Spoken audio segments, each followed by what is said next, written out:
So, in the last video, there was one or two references towards MPSs being family cars. Max is settling down. Family car? Finally settling down. It is a family car. It's a family car, because it's a family car. Yeah, well...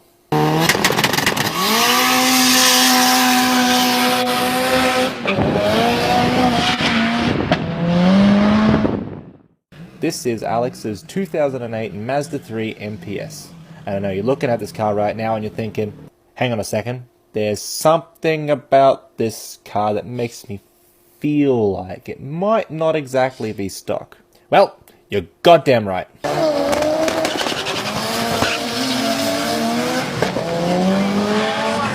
This is, at the time of this video, Australia's fastest MPS, and it's currently the second fastest street registered front-wheel drive car in the country. I know what you're thinking. How did two idiots with 30 YouTube subscribers manage to get a hold of such a unique car?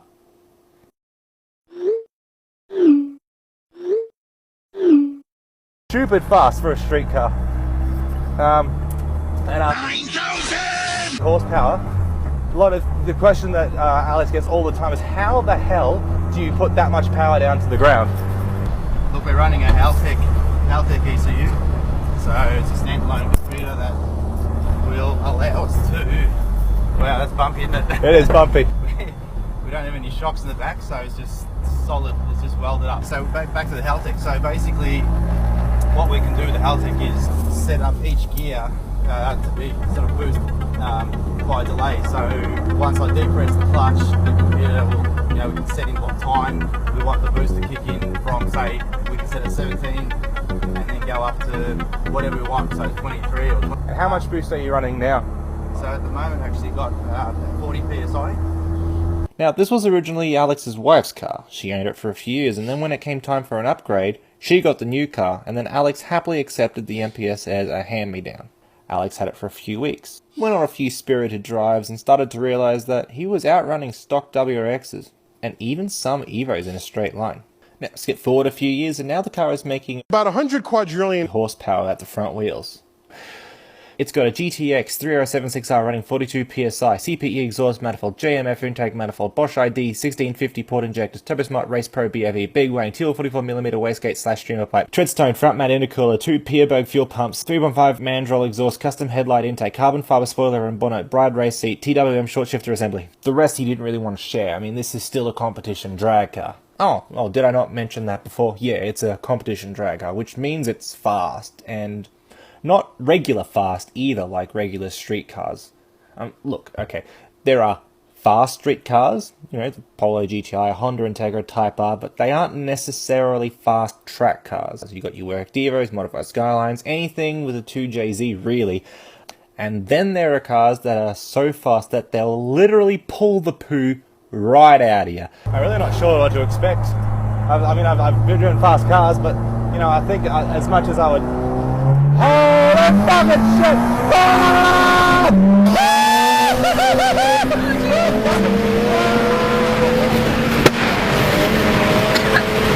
And look, if I slow the footage right down here, you can see the exact moment I've realised I've made a terrible mistake.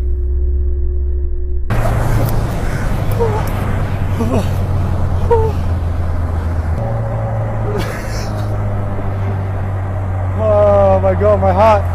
Holy shit. Pounding, isn't it? Yeah, that's good. I hope they got the shot. Yeah. I don't want to do that again. You may have noticed in this video that I'm sitting in the passenger seat, and with good reason.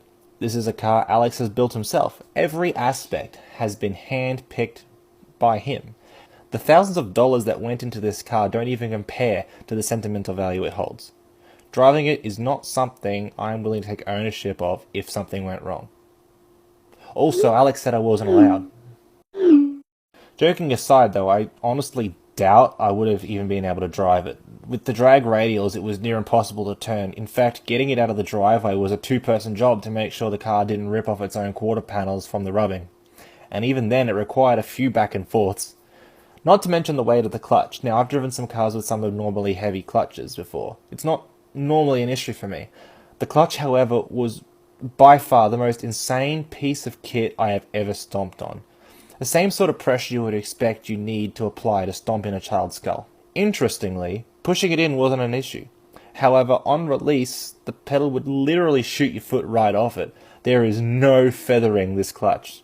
It's on or off. Those are your options. There's no halfway. I can almost guarantee that I wouldn't have been able to drive it, even with a few hours of practice. However, this is the price you pay for a car that breaks fucking Mach 5 in third gear.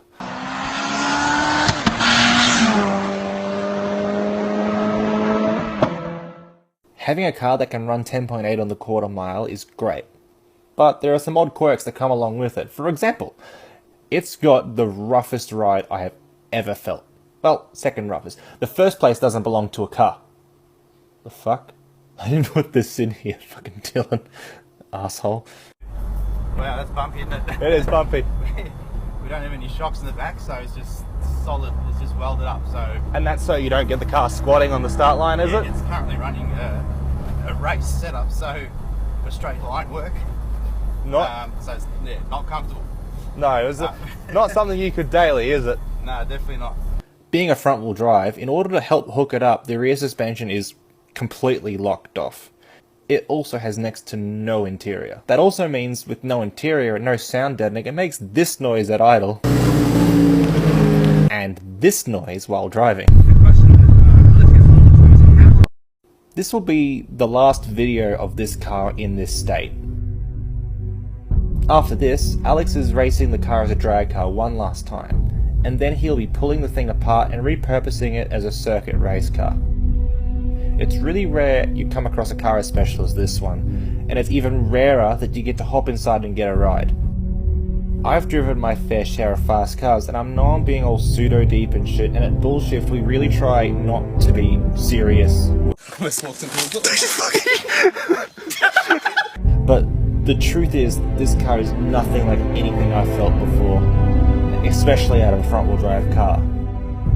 And it's honestly an experience I'm going to remember for a very, very long time. It's a real shame about that turning radius though. I give this car a 43 out of 90. C+.